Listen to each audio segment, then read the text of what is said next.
এই ছেলে, এই অপদার্থ কোথাকার, বের হবে ডান থেকে, বেটা বাইর হবে, বেটা ওইখান থেকে একজন শ্রোতা জায়গা দেই, তুমি উঠো থেকে। মোবাইলটা আলগি দিলা কেন? কারে উড়াও?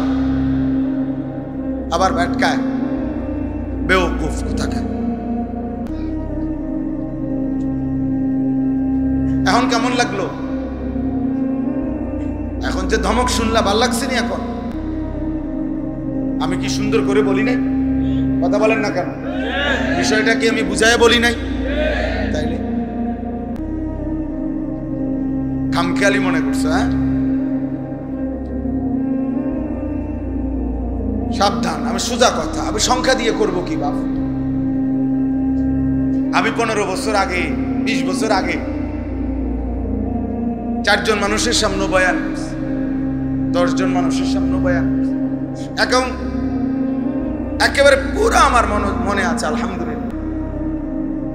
আমি 5 জন 10 জন মানুষের সামনেও আল্লাহকে সাক্ষী রেখে বলতেছি, 4 ঘন্টা লাগাতার বয়ান করছি। 4 ঘন্টা, ঘড়ির ঘন্টা,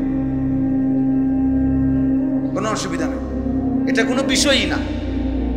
অনেক মানুষ, কম মানুষ, কোনোটাই সফলতা কিংবা ব্যর্থতার কিছু না। মহান আল্লাহ রাব্বুল আলামিন গ্রহণ করা, কবুল করা, এটা হলো মূল বিষয়। আল্লাহ গ্রহণ না করলে 100 কোটি মানুষও কিছু আসে না, কোনো ফায়দা নাই। বললাম না, জনপ্রিয়তা ধোঁকা, ধোঁকা। এজন্য দোস্ত মনোযোগী হওয়া দরকার।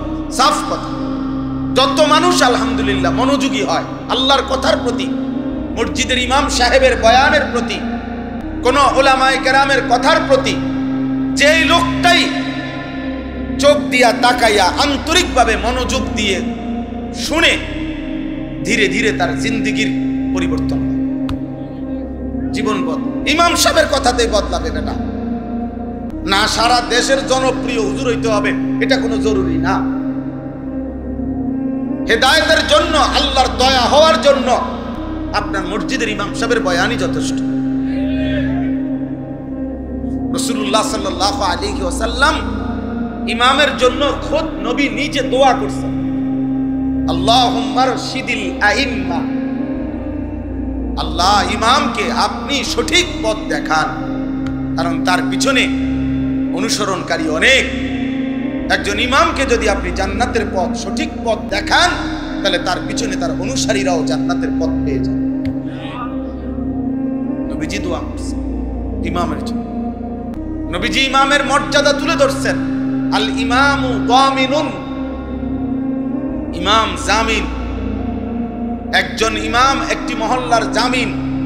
জামিন মানে কি? কোন আসামিকে উকিল, অ্যাডভোকেট কোর্টে জামিন করায়, জামিন করায় না, মানে কি? মানে হলো এই বিচারপতি, ম্যাজিস্ট্রেট এই উকিলের তত্ত্বাবধানে এই আসামিকে ছাড়ছে, বুঝাইছে আমনে জামিন। অর্থাৎ এই বেটা যদি বাইকে যায়, কোর্টে যদি হাজিরা ঠিক মতো না দেয়, এই সকল বিষয়ে আমনে দায়ভার, আমনে জবাব দিবে, আমনে হিসাব দিতে হবে, আমনের হাতে, আমনের জামিনে তারে ছাড়বা, এইটারে কয় জামিন। অ্যাডভোকেট সাহেব জিম্মাদারি নিছে আর কি, যে আমি এবারে আমার দায়িত্বে নিলাম, ছেড়ে দেন তারে, আমি যতদিন শুনানি চলে বা প্রয়োজন হয় হাজিরার দিন আমি আনি, তাহলে উনি জিম্মাদার, জামিন, এইটারে কয় জামিন। আসামির জামিন হয়েছে মানে ওই উকিল সাহেব জামিন হয়েছে। ঠিক আল্লাহর নবী সাল্লাল্লাহু আলাইহি ওয়াসাল্লাম যেন বললেন, একটি মসজিদের ইমাম, মহল্লার ইমাম, একজন আলেমে দ্বীন, ওই মহল্লাবাসীর ঈমান, আমল, আখিরাতের জামিন।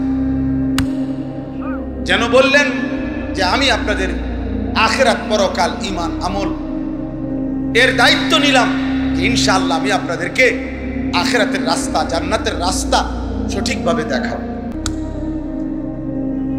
অনেক বড় জিম্মাদারি।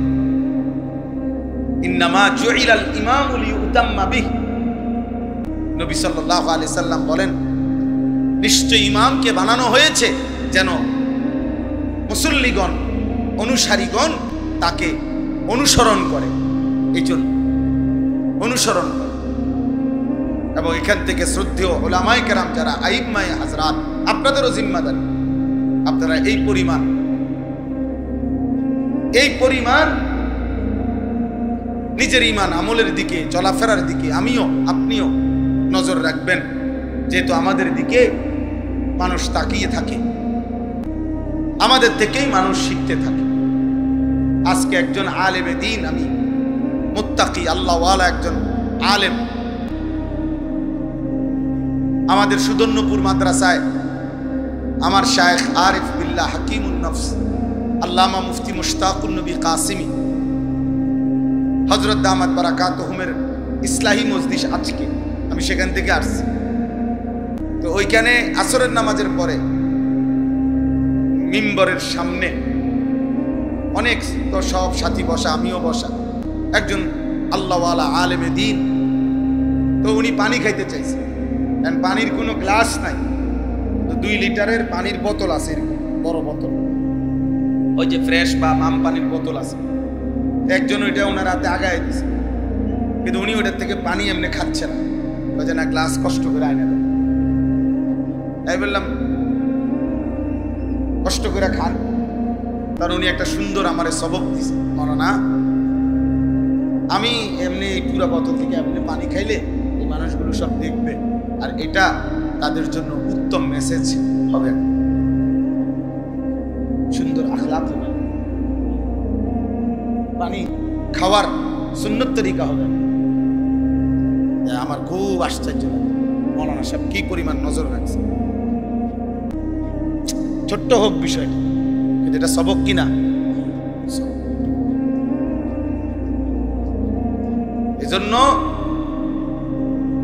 আহলুল্লাহদের সাথে চললে ফিরলে, উঠা বসা করলে, উলামায়ে কেরামের সাথে, মুত্তাকিদের সাথে জীবনে ছোট্ট ছোট্ট অনেক বিষয় শেখা যায়, ছোট্ট বিষয় শেখা যায়। আল্লাহ আমাদেরকে বোঝার তৌফিক দান করে।